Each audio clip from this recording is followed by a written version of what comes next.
জনগণই কেবল এই সকল সংগ্রামের এবং ইতিহাসের চালিকা শক্তি। জনগণই তাদের নিজেদের অধিকার বুঝে নেবে।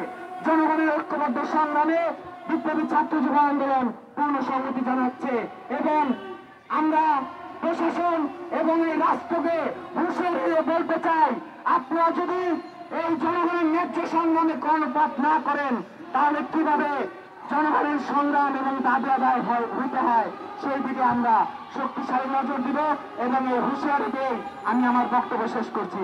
ধন্যবাদ সবাইকে। ধন্যবাদ নয়ন ভাইকে। এ পর্যায়ে আপনাদের সাথে সংহতি জানিয়ে বক্তব্য রাখবেন প্রতিবাদ বিরোধী বাম মোর্চার সমন্বয়ক এবং গণমুক্তি ইউনিয়নের আহ্বায়ক নাসিরউদ্দিন আহমেদ নাসু।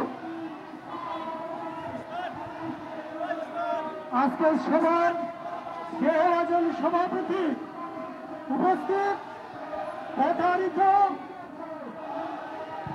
মাদারগঞ্জবাসী, আপনারা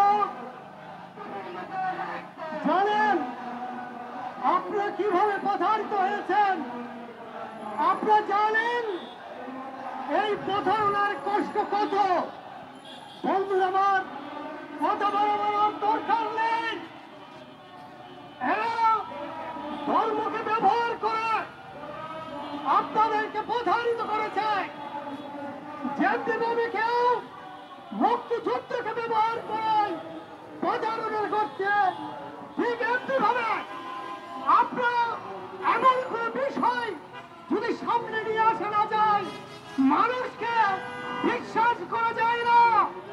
তাই মানুষকে বিশ্বাস করার জন্য এরা ধর্মের লেবাস ধরেছিল। আসলে এরা ধর্মীয় মানুষ নয়। বন্ধুরা, এরা ধর্মের নামে প্রতারণা করে বারবার আপনারা দেখেছেন।